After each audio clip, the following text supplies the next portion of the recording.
such a happy person. No, you are wrong by saying. Selamat pagi Ibu Eka yang saya hormati dan teman-teman yang saya kasihi. Hari ini kami kelompok 2 akan mempresentasikan hasil kerja kami. Pertama-tama saya akan memperkenalkan anggota kami kelompok 2. Yang pertama ada Ataka Muhammad A dengan NIM 20000000151. Dan yang kedua ada Alfani dengan NIM 20090000152. Yang ketiga ada Leverina Rahmadina S dengan NIM 20090000153. Dan yang terakhir ada Tribona Deasari dengan NIM 20090000154. Sebelumnya, mari kita sama-sama mengenal siapa itu Carl Gustav Jung. Lahir di Kassel, Swiss 26 Mei 1875 dan wafat pada 6 Juni 1961, tepatnya di usia 86 tahun, yang merupakan murid dan rekan Sigmund Freud. Jung sangat dipercayai oleh Freud untuk melanjutkan teori psikoanalisisnya, namun ternyata keduanya di tengah jalan berbeda pikiran dan akhirnya berpisah. Maka sedikit banyak teori Jung berdasarkan teori Freud, tetapi Jung selayaknya murid, beliau mengevaluasi teori Freud sehingga timbullah beberapa perbedaan. Selanjutnya kita mempelajari psikoanalisis berdasarkan pandangan Jung. Asumsinya bahwa fenomena gaib mempengaruhi hidup semua orang. Terdapat kolektif unconscious sebagai pembeda dari teori Freud. Lalu membahas beberapa hal yang saling berlawanan, misalnya introvert dan extrovert. Dan di slide ini kita akan mempelajari level of psyche. Sama seperti Freud, Jung juga mengatakan pikiran atau jiwa manusia memiliki tingkatan. Ada 3 tingkatan, yaitu conscious atau kesadaran, personal unconscious atau ketidaksadaran pribadi, dan collective unconscious atau ketidaksadaran kolektif. Yang pertama adalah conscious atau kesadaran, hal-hal yang dirasakan oleh ego. Ego itu sama dengan kesadaran, unconscious tidak mempunyai hubungan dengan ego. Selanjutnya ada personal unconscious atau ketidaksadaran pribadi. Semua pengalaman yang direpresi atau dilupakan karena terlalu lemah untuk menciptakan kesan. Dan terakhir ada collective unconscious atau ketidaksadaran kolektif, berakar dari masa lalu leluhur, mempengaruhi emosi dan pikiran perilaku seseorang, menghasilkan archetype. Selanjutnya kita akan mempelajari psychological types. Tipe-tipe kepribadian ini masih dalam ranah conscious atau kesadaran. Psychological type terbentuk dari gabungan 2 hal, yaitu attitude dan function. Attitude atau sikap ada 2, yaitu introvert dan extrovert. Dan function atau fungsi ada 4, yaitu thinking, feeling, sensing, dan intuiting. Sensing kita dapat mengartikannya sebagai penginderaan. Thinking kita dapat mengartikannya sebagai berpikir secara sadar. Feeling kita bisa merasakan sebagai merasa dari apa yang telah sensing dan thinking rasakan. Dan terakhir, intuiting merupakan pemahaman yang muncul tanpa adanya sensing, thinking, dan feeling tersebut.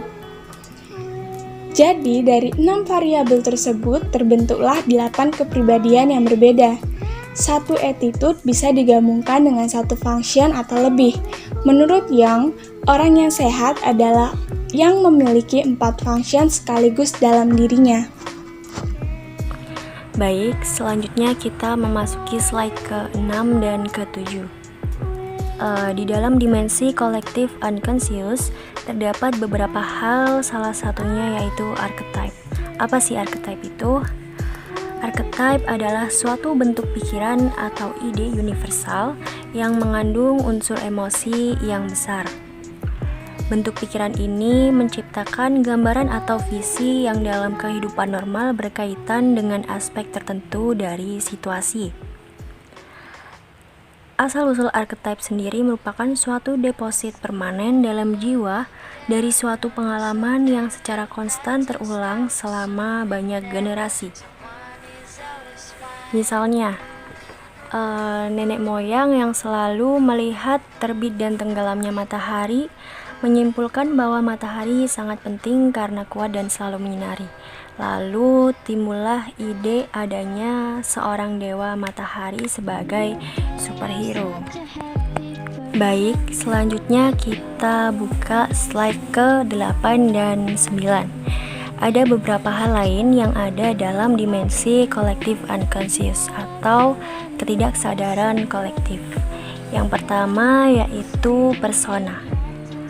Persona merupakan topeng yang kita gunakan ketika berada dalam situasi sosial. Misalnya, ketika kita di kampus, wajib menaati tata tertib dan peraturan yang telah ditetapkan, dan mau tidak mau kita harus mengikutinya. Intinya, persona adalah topeng yang dipakai untuk memenuhi tuntutan-tuntutan peran tersebut. Jika kita menunjukkan diri kita bebas sesuai dengan kemauan kita tanpa topeng, maka akan susah untuk diterima di masyarakat. Dan persona itu sendiri harus menyesuaikan sesuai dengan tempat dan situasi. Selanjutnya ada shadow. Shadow merupakan sisi gelap dari seseorang yang berisi tentang insting negatif, tetapi cenderung tidak disadari dan tidak diakui keberadaannya dan berusaha disembunyikan. Dan selanjutnya ada anima. Anima merupakan sifat feminim dalam diri laki-laki yang berada di ketidaksadaran personal. Sama halnya dengan anima, animus merupakan sifat maskulinitas dalam diri setiap perempuan. Anima dan animus tidak hanya ditentukan oleh kelenjar-kelenjar seks dan kromosom, namun juga ditentukan pengalaman di mana pria dan wanita hidup berdampingan selama berabad lamanya. Nah, dan yang terakhir ada self. Self merupakan jiwa yang utuh. Jika semua terpenuhi, maka jiwa akan utuh, lengkap, dan mengalami realisasi diri membentuk ideal-ideal. Artinya, jika seseorang bisa mengendalikan semua dimensi kesadaran dan ketidaksadaran secara proporsional, maka seseorang tersebut telah memperoleh self ini atau jiwa yang utuh dan terkontrol ideal. Lanjut ke slide 10, yaitu tahap perkembangan kepribadian. Menurut Jung, semua manusia juga mengalami tahap perkembangan kepribadian. Jadi bukan hanya Freud saja seperti kemarin, tapi Jung juga punya teori tersendiri. Tahap perkembangan kepribadian ini untuk memperoleh self yang utuh. Self tadi termasuk salah satu dari cakupan kolektif unconscious. Tahap memperoleh self yang utuh disebut individuasi, yang gampangnya disebut dengan tahapan perkembangan kepribadian manusia seperti perjalanan matahari di langit mulai terbit hingga terbenam. Jadi Jung mengibaratkan tahapan perkembangan kepribadian manusia seperti perjalanan matahari di langit mulai dari terbit hingga terbenam. Dan Jung menyamakan sinar matahari dengan conscious atau kesadaran manusia.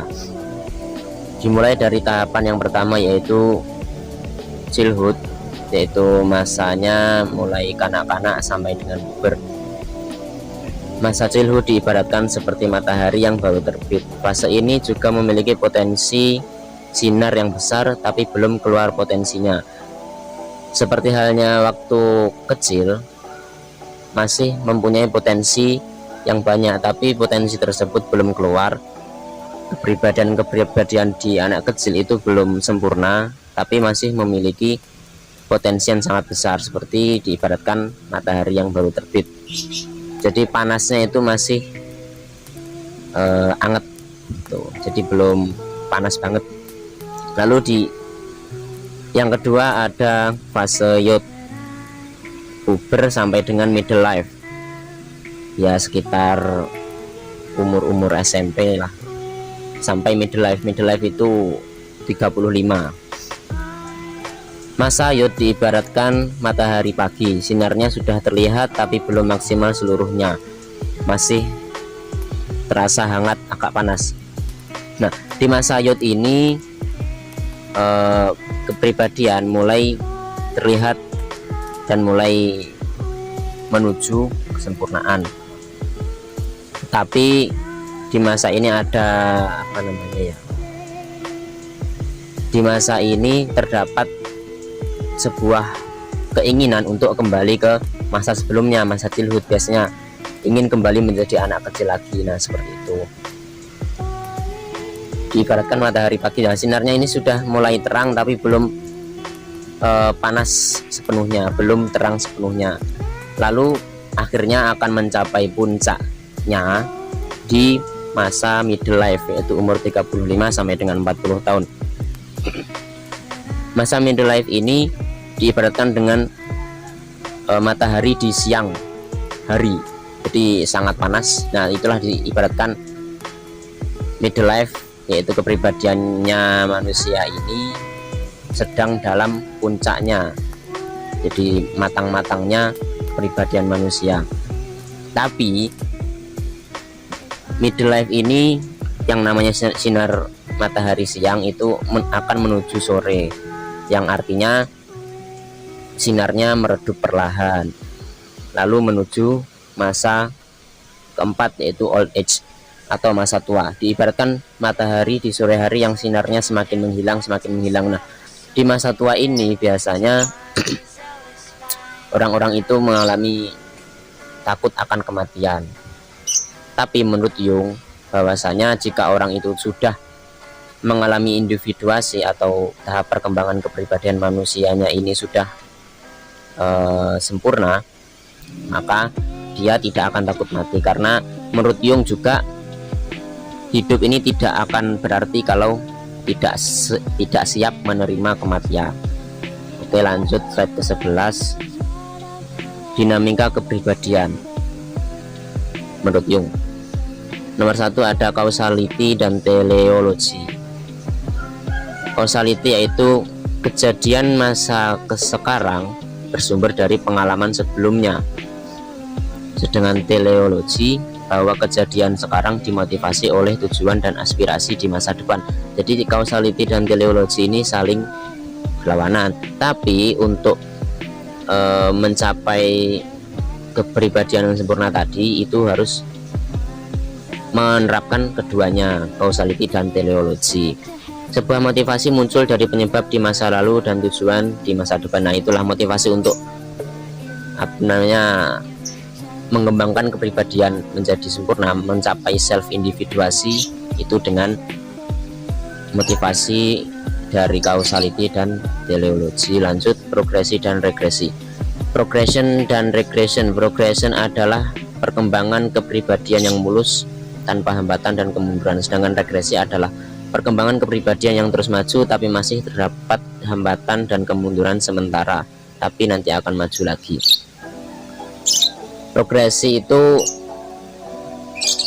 dicontohkan dengan gampangnya seperti kita selalu ingin berubah menjadi baik. Nah, setiap manusia punya keinginan seperti itu, ingin menjadi lebih baik, ingin cepat-cepat lulus lalu menjadi psikolog seumpamanya, atau bisa membanggakan orang tua. Nah, selalu ada motivasi untuk progresi ini, itu perkembangan kepribadian. Tapi ini selalu berjalan mulus, hambatannya nyaris tidak ada, jadi selalu optimis lah. Kalau regresi itu perkembangan kepribadian tapi masih ada kemunduran sedikit, seumpamanya ingin maju, seperti soalnya saya ingin ke masjid, ingin menjadi anak yang soleh, tapi sama teman-teman nggak jadi sama teman-teman diajak, ke masjid. Nah, jadi saya tidak jadi ke masjid. Nah, seperti itu, tidak jadi anak soleh, tapi nanti juga pasti dong jadi anak soleh gitu ya. Maka perkembangan setiap individu berbeda-beda, tergantung ia mengalami progresi atau regresi. Maka ada yang perkembangannya cepat, itu berarti progresi terus. Lalu ada yang agak lambat, berarti itu ada regresinya, mundur sedikit lalu nanti maju lagi. Lanjut slide ke-12. Nah, ini mulai masuk ke analisis mimpi. Salah satu cara Jung untuk terapi psikologis itu dengan analisis mimpi. Walaupun di beberapa gagasan Jung ini berbeda dengan Freud, bahkan sampai bertikai masalah ininya teorinya, tapi Jung sepakat dengan ide Freud bahwa mimpi memiliki makna dan makna tersebut harus disikapi dengan serius. Selain itu, Jung juga sepakat bahwa mimpi berangkat dari timbulnya kedalaman ketidaksadaran dan maknanya keluar dalam bentuk-bentuk simbolis. Nah, setiap mimpi menurut Jung memunculkan sesuatu yang sudah direpresi alam bawah sadar, mengungkapkan jiwa kita. Jadi mimpi itu bukan seperti mimpi saya akan menunjukkan apa ya, bukan seperti itu, tapi mimpi saya mengungkapkan bagian jiwa saya yang mana. Nah, seperti itu. Jadi menurut Jung mimpi ini adalah sumber-sumber dari archetype yang sudah diterangkan sebelumnya, sumber-sumber dari archetype yang telah lalu. Mimpi ini muncul biasanya akibat dari keadaan conscious atau kesadaran yang menyadari bahwa kesadaran ini masih ada kekurangan, lalu muncullah archetype dari kolektif unconscious lewat mimpi yang memperbaiki kekurangan tersebut. Lanjut slide 13, mimpi biasa. Mimpi ada dua, yaitu mimpi biasa dan mimpi yang paling awal diingat. Jung juga menjelaskan, ini untuk mimpi biasa, Jung juga menjelaskan bahwa ada jenis mimpi yang biasa aja, yaitu kondisi mimpi yang biasa dialami kebanyakan orang. Mimpi ini meliputi gambaran archetype seperti ibu, ayah, Tuhan, orang tua bijak, atau iblis. Jadi itu mimpi yang biasa-biasa aja, jadi mimpinya tidak ada artinya, maksudnya Jung seperti itu.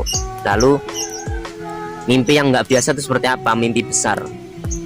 Ini lawannya mimpi biasa. Jadi mimpi besar itu mimpi yang menginterpretasikan keadaan jiwa kita, yang menginterpretasikan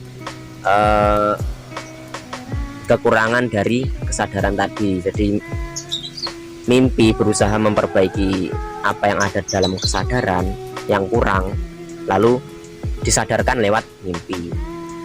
Contohnya seperti kita sedang kesusahan dalam mengatasi suatu hal sampai agak depresi. Nah, itu nanti biasanya alam bawah sadarnya mengirimkan archetype itu atau solusi lewat mimpi. Jadi itu kekurangannya disalurkan oleh mimpi dari alam bawah sadar, alam